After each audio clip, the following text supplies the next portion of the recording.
Lisa Abeyta. Let's give her a big applause. Lisa?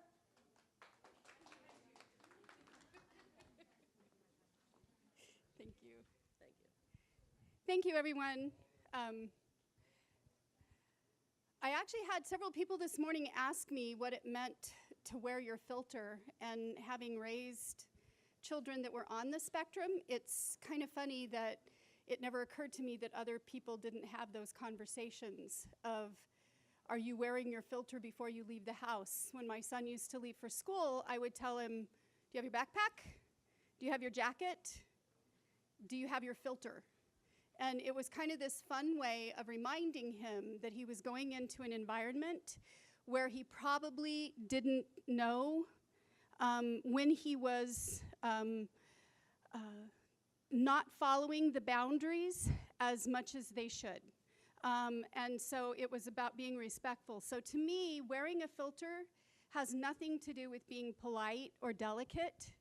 It has to do with understanding where the boundaries are and being respectful when you have been made aware that you're crossing a boundary. I'd like to go ahead and get started, and I'm grateful for you guys staying. But this is actually an incredibly important topic for people that are in tech. The tech sector has more people with autism or on the spectrum than absolutely any other industry that is out there. But even despite them not having,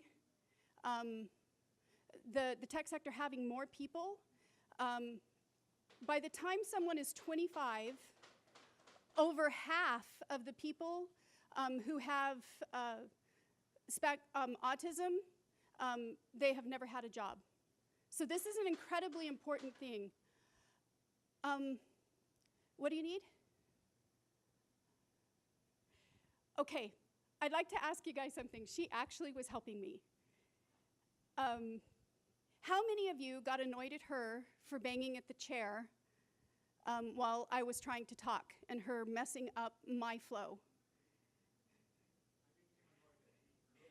That was my next question. How many people were annoyed at me for ignoring her while she was making noises and waving her hands? Now imagine if you're on the spectrum and you have no ability to speak, if you're a nonverbal. How do you think your engagement every day is with the people around you? People are angry at you. Your entire existence is about people being angry about you being disruptive, about you not following social conventions, about you not picking up on nonverbal cues from other people, and adapting your behaviors so that you make other people comfortable. So thank you so much for doing that. I really appreciate it. I wanted to start it out with something that was a little bit experiential. If you're a child on the autism spectrum, you spend your childhood in school with teachers doing exactly what I just did. Annoyed, mad at you because you've messed up their flow in teaching the class, and reprimanding you for trying to participate in the only way that you can. And so one of the things that I wanted to do was help people understand that when you are working with someone who has traits of being on the spectrum, whether they have told you they're on the spectrum or not, that if you can be more sensitive to how you engage with them, not only will you create an environment where the friction that you have in the workplace is about the work and not about them coping with an environment that is hostile. I'd like to start out with just a few statistics about autism. The CDC just came out with some new statistics, and I think they're worth understanding what we're talking about. 3.5 million people in the United States have autism. A little over half have an IQ that is below average to the lower end of the spectrum of IQ. 1 in 59 children who are 8 years old has autism today. That's 1 in 37 boys and 1 in 151 girls. Now, that's not to say that autism happens more often in girls than it does boys. It's that girls are often undiagnosed, and they are often perceived in different ways than boys, and so they are often not diagnosed until they're much older.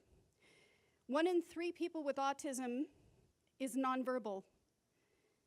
1 in 4 self-injures. That means that they either bang their head when they're upset or they do something else that allows them to have some sensory interaction. 2 out of 3 have ADHD. 1 in 2 has anxiety, 1 in 4 depression. 2 out of 3 say they've been bullied. Think about that. Whether they are at the very low end of the spectrum IQ, the high end of the spectrum, no matter what their presentation is, 2 out of 3 have been bullied. And at the very beginning of this, we saw a really good example of why. But here's the most important piece. Over half the people that are 25 that currently have autism, they have never held a job that they got paid for. But when you consider that there are people that have gifts because of being on the spectrum, higher creativity, different ways of thinking, it's the tech industry that is actually losing out because we are not making a more inclusive environment. So here's where people struggle who have autism. There's really 3 areas: social, sensory, and stigma. If we address those 3 things within an environment in the workplace, we can make an environment that is not only more inclusive for people who are on the spectrum, but we also can have an environment that we all like to be in better. When we think about stereotypes with autism, who do you think of in social media or entertainment that is a good example of what it's like to have autism? Anybody can speak up. Dan Aykroyd. What about Big Bang Theory? When you look at that and you look at the characters in that, they're charming and they're funny and they're witty and everyone laughs when they're particular. I can promise you, if you have autism, that's not the way people respond to you when you're particular. They're really annoyed. This comes from a mom who has had to learn to adapt significantly so that my child could give me this in-depth lecture on a very specific dinosaur that took 2 hours because that's how much he had absorbed and he needed to tell someone. So learning to have patience because someone doesn't follow the right social cues means that you can have a connection with someone who gets very few connections, but you also allow them to feel safe, where when you have other creative approaches, they feel safe with you to be able to have those conversations. One of the things that is most interesting about being on the spectrum, and this is not true of everyone, as is everything that I'm talking about, the spectrum is not a line from here to here. Think of it as a broad circle with millions of points, and everyone falls somewhere in there where they have certain exceptionalities, where they struggle, and certain gifts, and no 2 are alike. But there are some similarities that help us who are considered neurotypical, and that means not having autism, to be able to understand what they struggle with. They often lack a theory of mind, which means if I am having an experience where I am somewhat warm, and I am seeing the lights a certain way, it does not ever occur to me that someone else has a different experience, that someone else could be cold, or that someone else could like the way the lights are. And so what is often considered a lack of empathy is not a lack of empathy, it's a lack of awareness. It's that the mind doesn't go there, but when they are told, they have incredible empathy. And so if your office policies are such that someone appears to be incredibly inconsiderate with what they're doing, consider whether they're actually being inconsiderate or they are not aware and it has not occurred to them. Be very literal, be very direct, and you will find that there is an alacrity of being able to live within a boundary because they now know the social rule. So one of the other issues is not being able to read facial expressions or the spectrum of emotions. So we all have probably heard the 5 major emotions: sad, glad, mad, afraid, and ashamed. But think about this. Try to set your face with the facial expression of being excited. What do you look like when you're excited?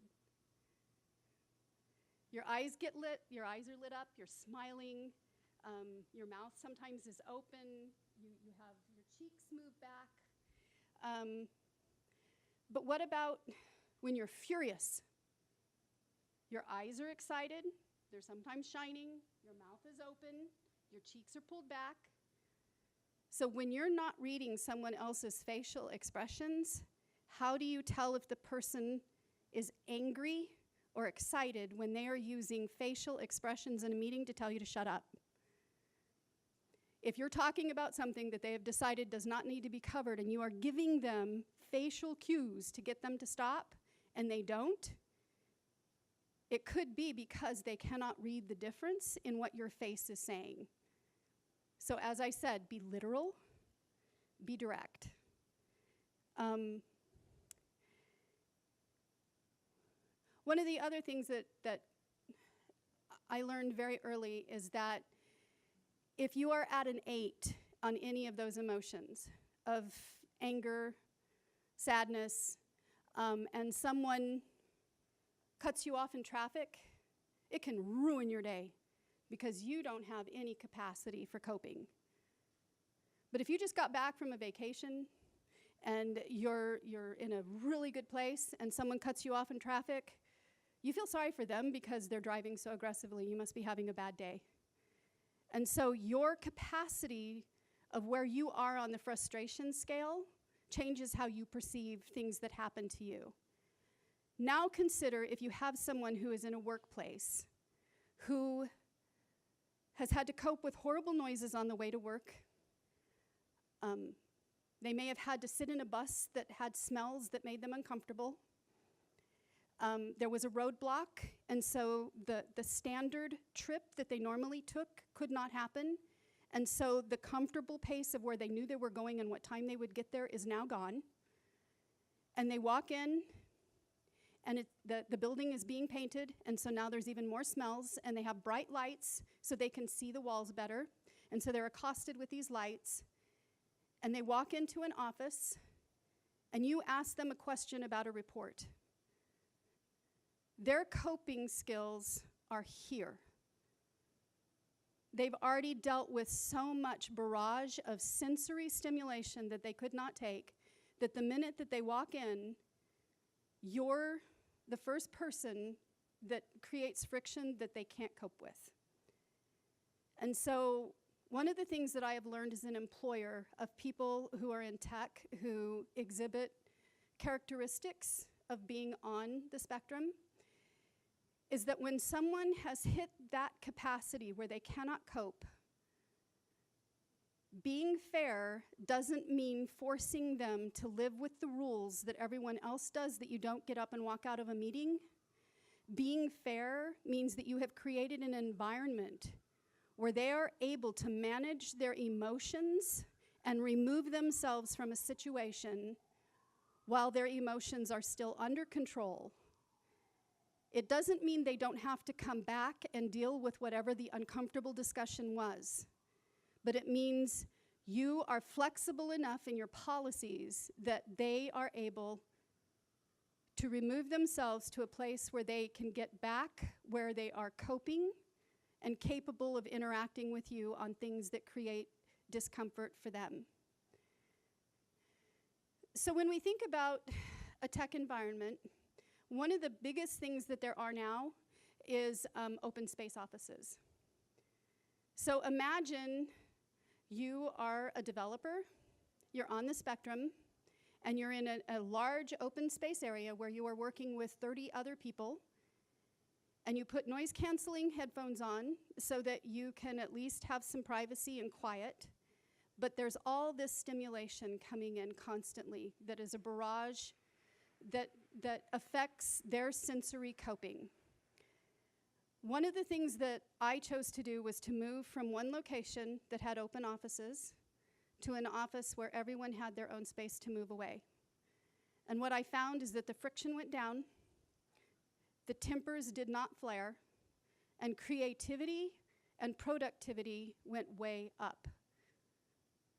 This is without asking anyone, are you on the spectrum? This is without anybody having to self-identify to me and demand ADA compliance.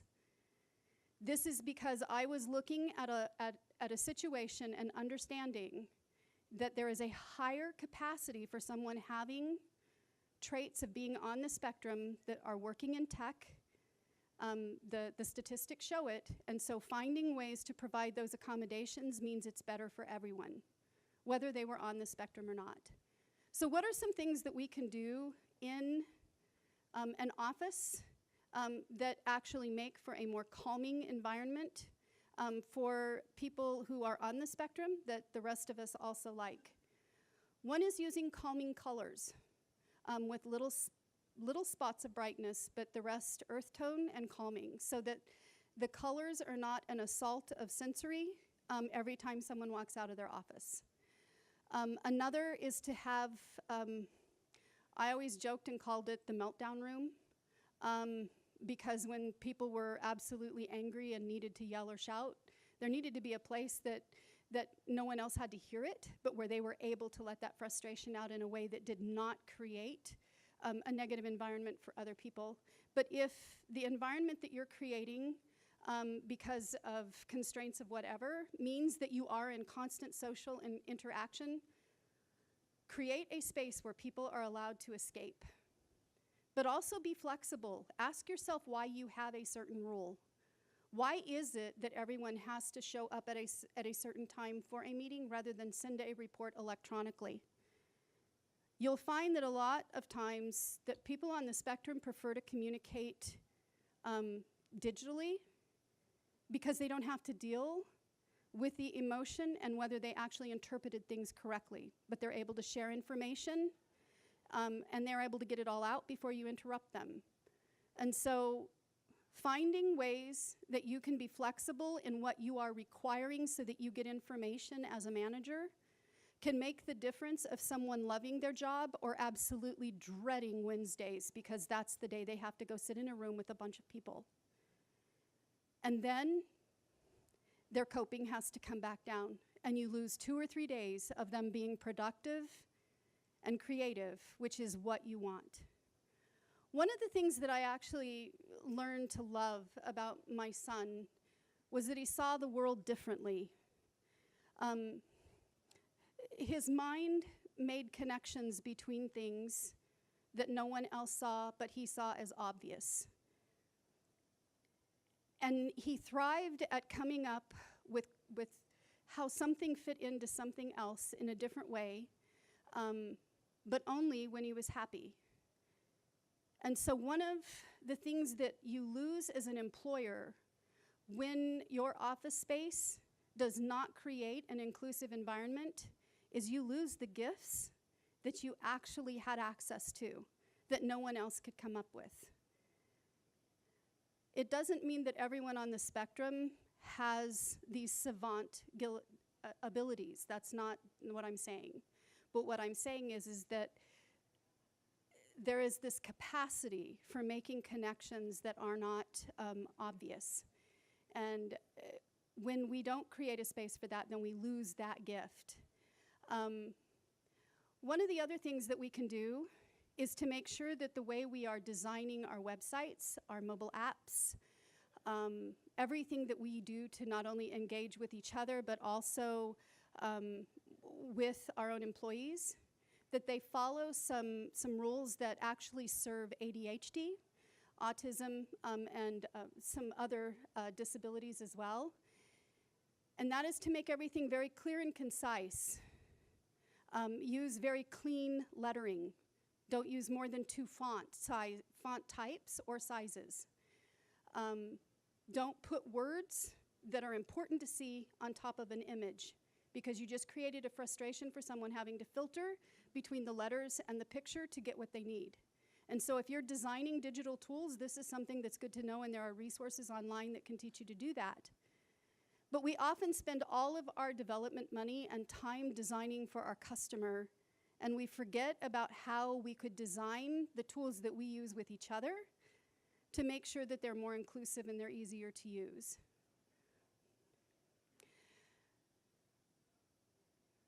One of the things that inspired me to come here and speak is because I am very out of my league in the company that I created.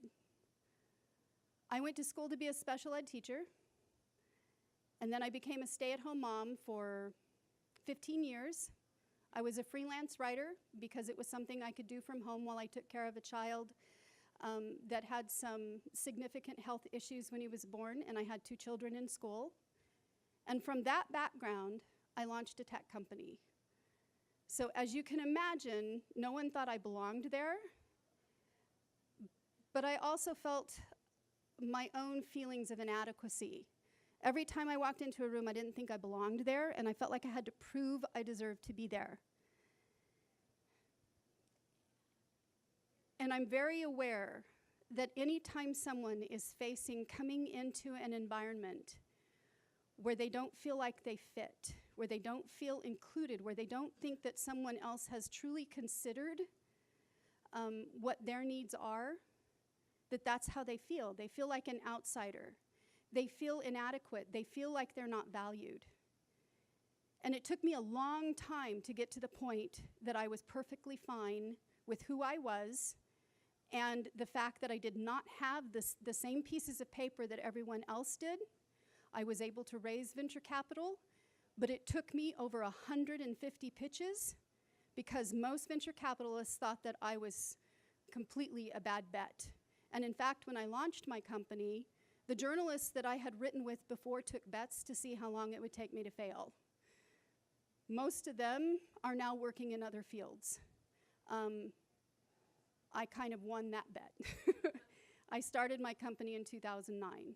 And what we do is we have a platform that makes it easy for cities to be able to deploy mobile apps and virtual assistants for voice without having to know how to code. And so I've spent the last almost decade helping cities figure out inclusion when it comes to technology. How do they use technology to be able to make their services more accessible to people who have mobility issues, who have visual impairment, who have literacy issues? And so the one thing that I've noticed in all of those 9 years that the comment that never comes up is how do we help people who have autism? It's a forgotten disability, and yet it affects more people than most other disabilities combined. And so when we don't think about how our environment, how our tools, how our policies affect people that are on the spectrum, we're part of the reason that half the people who are 25 years old and have autism have never had a paying job. It's because we haven't made it possible for them. ADA compliance means that we mostly have ramps, and we have other inclusive policies that have required employers to change so that people are able to work in that environment. But the one thing that it really hasn't changed is for people on the spectrum. Because the behaviors of someone who is not coping, who's on the spectrum, they look like a jerk. They look like a troublemaker. We hear a lot in the tech industry about just don't hire any more assholes. But how do you tell the difference between someone who's just truly a jerk and someone who doesn't have the normal filter, who doesn't know where the social boundaries lie and says exactly what they think because they think someone else will appreciate knowing their truth?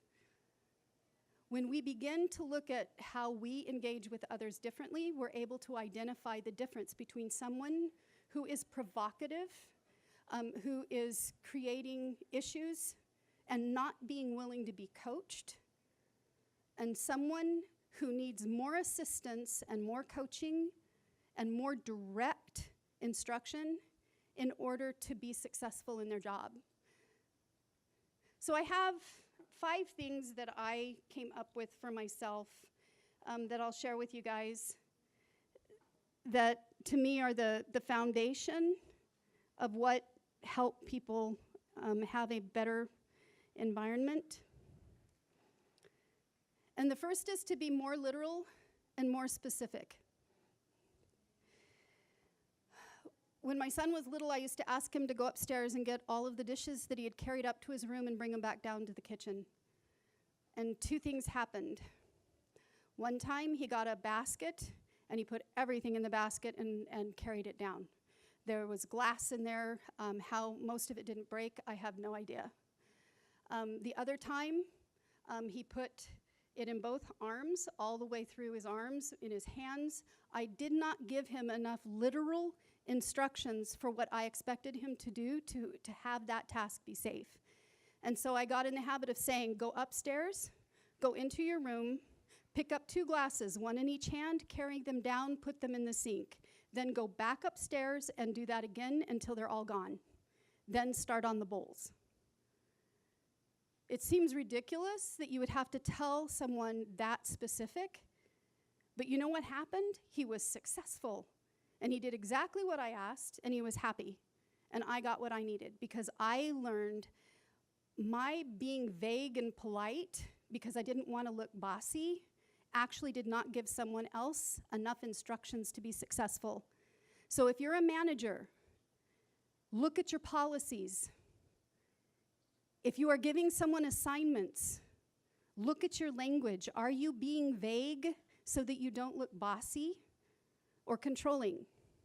Are you leaving things open-ended because you don't want to look like a control freak? Please realize that you have created crazy making for anyone on your team that needs very literal instructions. The next one that I have after being literal is that everyone deserves to feel safe. And what this means is that if you have people working in your office that are on the spectrum, if they behave in ways that make other people feel unsafe, that is not okay. But by the same token, if you witness or become aware that some of your employees are using bullying tactics to try to force someone else into behaving the way they need them to, it's your job to step in and stop it. Because remember what we said about not picking up on verbal cues or facial cues. The next tactic is usually to make condescending, critical, mocking remarks, to try to shame someone else into behaving the way you want them to so they fit in. That isn't going to work. It's going to create hostility and hurt, and no one is going to be able to collaborate with each other or trust each other. So things that you can do to make everyone feel safe if you have people on the spectrum. Allow them to escape the stressors before they have a meltdown. Rules don't have to apply to everyone all the same. It has to have the same end result. They should be able to speak up without being bullied. They should be allowed to be held accountable for their tasks and for their behavior. No one wants a free pass. Everyone wants to do better. Everyone wants to feel like they were held accountable. They have a right to understand expectations, so make them clear. And they also have a right to grow and to gain new skills.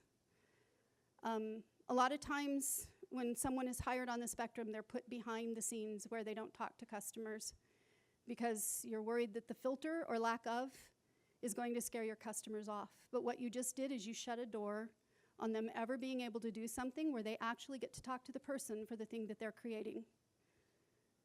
So if you do enough coaching and you do enough support, you should be able to open doors for people who want to move forward. The other is to be flexible. Flexibility goes for everyone. What they found when they've done policies where people could have flex hours is it didn't just work for the moms who needed different times for their kids or the dads who needed different times for their kids. They found that everybody liked being treated like a grown-up, that they could come and get their work done and actually manage the rest of their life without having to ask permission. That doesn't work for every job. There are some that are critical, that they be there at certain times for certain performances. But don't have a rule just to have a rule. And don't have the rule for everyone because that's fair, because no, it's not. There are certain things that the rule needs to be there, but if it doesn't need to be there, be flexible. The fourth is ask. Don't assume that anything that I've set up here or anything you read in a document about how to be inclusive is what you should do, because that's how the people that you're working with are. It's a wide, broad spectrum. So if you have people who are not coping well, ask them what will work. They can tell you. Ask them what they need to be supported. A lot of times we're afraid to, because we're afraid of what's going to come, that we either can't do it and we're going to have to say no, or it's going to be expensive and we can't afford it. And so we just don't ask, and we hope they'll be quiet and do their job, because at least then we can make a delivery on time, and we'll just make this go a little bit longer, and if they can just cope through that, then we can get that delivery out. But it doesn't have to be that way. If you see someone struggling, if you see someone not coping, ask. Are there things I could do to make your work environment better? What are your stressors? You may find it's as simple as them asking to be able to sit in a different part of the office because the light's different. You won't know if you don't ask. And the last is to wear your filter. That goes for all of us. We all need to wear our filter when we leave the house. The same as we get ready in the morning, we should leave with our filter on. And I often joke that I didn't have a strong enough filter that day for something when I mess up. But the truth is that the same as we coach people on the spectrum how to interpret someone's behavior to know whether they're in trouble, or what not to say, or how many sentences they're allowed to say before it turns from a conversation into a lecture. We put so many rules around helping people on the spectrum learn to engage in social conversation. We forget that some of those rules should be on us. Having a filter means that you respect other people's boundaries, and that when you hear that you have violated a boundary, that you are respectful, and you learn ways to stay within your boundaries so that you do not violate theirs. That really goes for all of us. When my son was in high school, I was giving one of my first conferences, and I was on stage with a group of speakers, and my phone kept going off constantly. And when I finished that session, I checked, and there were 82 phone calls from my son from the school. And the teacher had confiscated his phone because he was allowed to have it for the technology, for taking notes, for being able to record things so that he could get them when he got home. But like any other teenage kid, he decided to look up the answers to a test on his phone because he was bored. Not because he didn't know the answers, but because he was curious if he could do it in the amount of time that he had. He was caught, they took his phone, but what they didn't understand is that that phone was his connection to me. It was an emotional connection. It was the thing that said, I have access to someone who can help me when life goes wrong. And they took it away. And he had a complete meltdown in the office. And he was cussing out the police officer. He was cussing out the principal. He was behaving in ways that he was never taught to at home because he could not help it. I had to leave a conference and go and negotiate with school staff as to why his punishment should not be taking his phone away, because it was not fair. For him, that was a connection that allowed him to cope in an environment that he hated. I asked them to please make consequences so he was held accountable for his behavior. They chose not to. If I had been a litigious parent I could have sued because we had no phone at home and that was his only connection if there was an emergency. But I didn't. But what I did do is go to the school board and get different policies in place, because it mattered to me that no other child had to have that kind of trauma because they chose to misbehave in a way that every teenager does. And so when you think about your policies at work, the reason I told you that long story is because when he finally could take no more, they would not let him leave, and that's when he finally melted down. If you have an employee who you can see is on the verge, let them leave. Don't make them stay and finish an argument or a discussion or tell them they can't go home until. Let them leave. Because what you are doing is escalating the consequences for them. When you force them to stay, when they are very aware, I am on the edge of a meltdown, and when I hit that point, I cannot control my behavior anymore. You are choosing for them that that is the experience they are going to be forced to have, and they will be the one that lives with the consequences, which is likely getting fired. So being flexible, being fair, wearing your own filter means you don't violate that boundary, that you create a trauma for them that they can't recover from. It doesn't mean you have to allow them to behave in ways that are inappropriate, but what it does mean is that you have to work with them for them to be able to manage their own condition that they live with every day. You don't know what's in their head or what they're doing, but they do. So you can treat that with respect. So I'd wanted this to be a little bit more participatory, but I hope this was helpful. And if you guys have questions, if you have feedback of what has or has not worked, I'd love to hear anything that you have to share.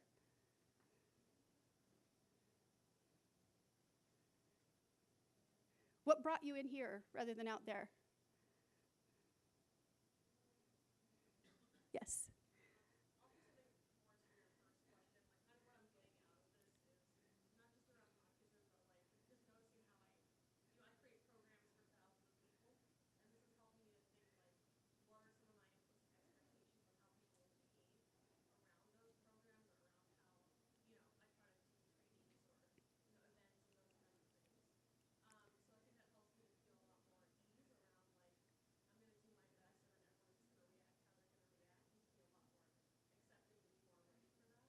And not personalize it. It's not a rejection of what you may have created. It may be their response and what they need to do at that moment. So thank you. That's excellent insight. Anyone else? Yes.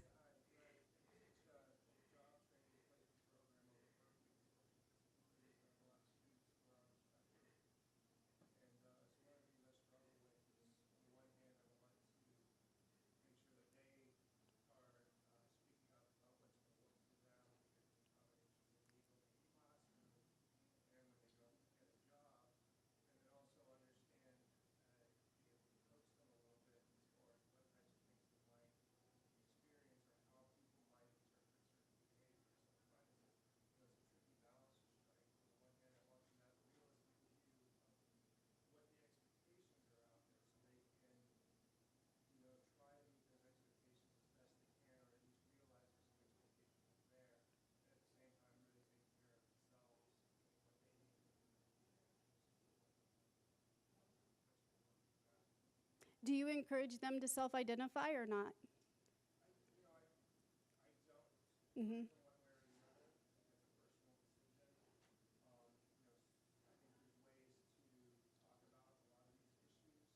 Yeah. Right. Right.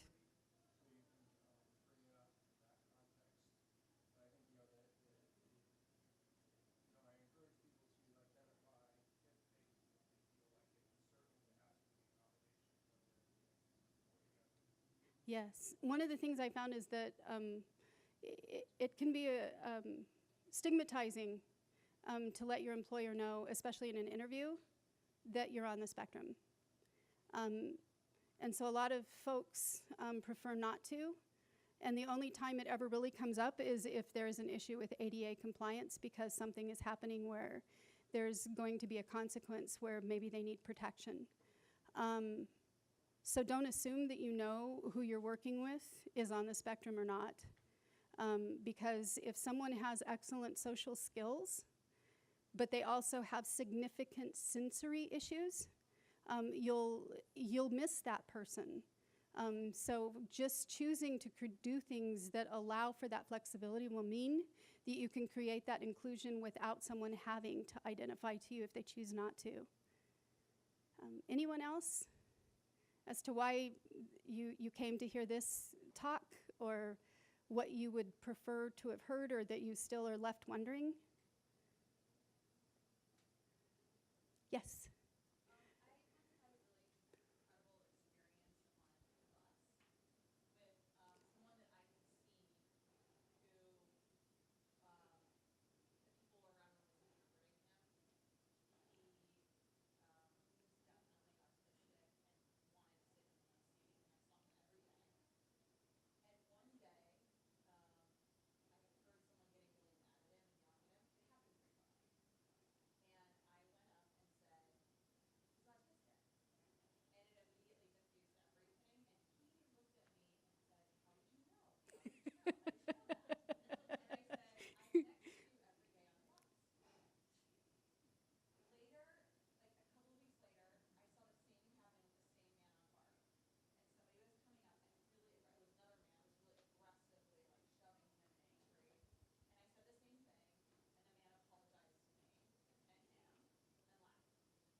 Yeah.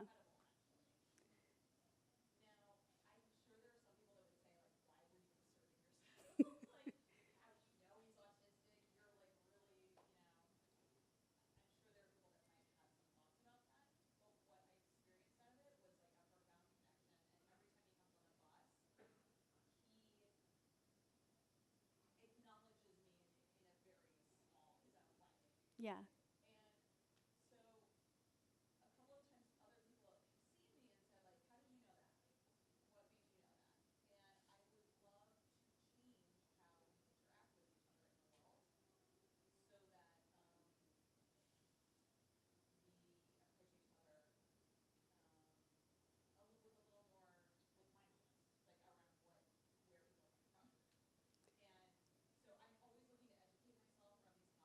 Yeah.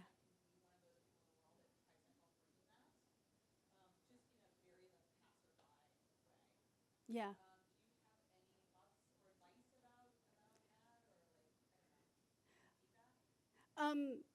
The only thing that I would say is that I try not to put labels on other people that I'm not sure of, and I understand your advocacy.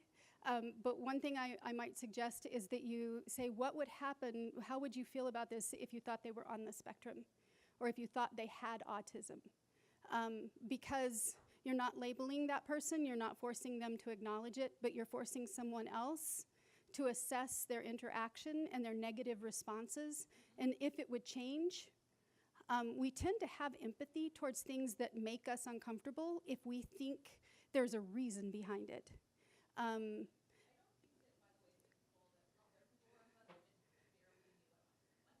I know.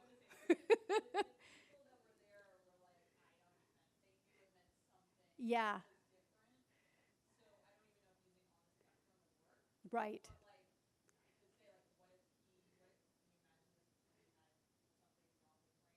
Right. Um, one of the things you can say is, what if this is the best that they can cope right now? What if, no?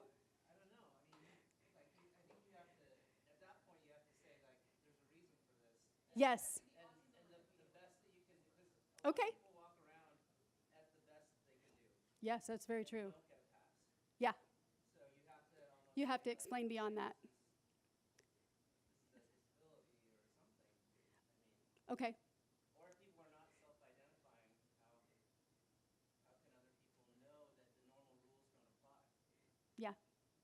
No, and actually I struggle with that a lot because my son chooses not to tell. He's in college now, and he chooses not to tell anyone.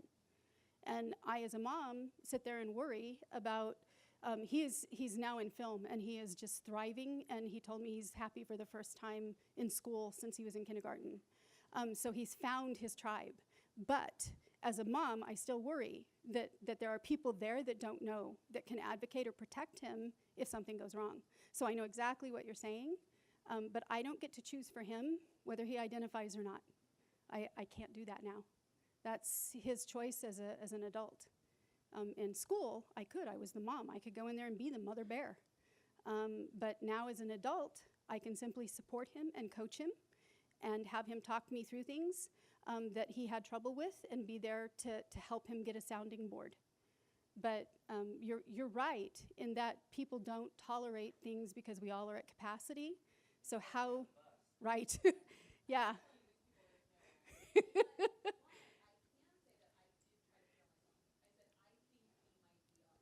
That's perfect. Yes. Yeah.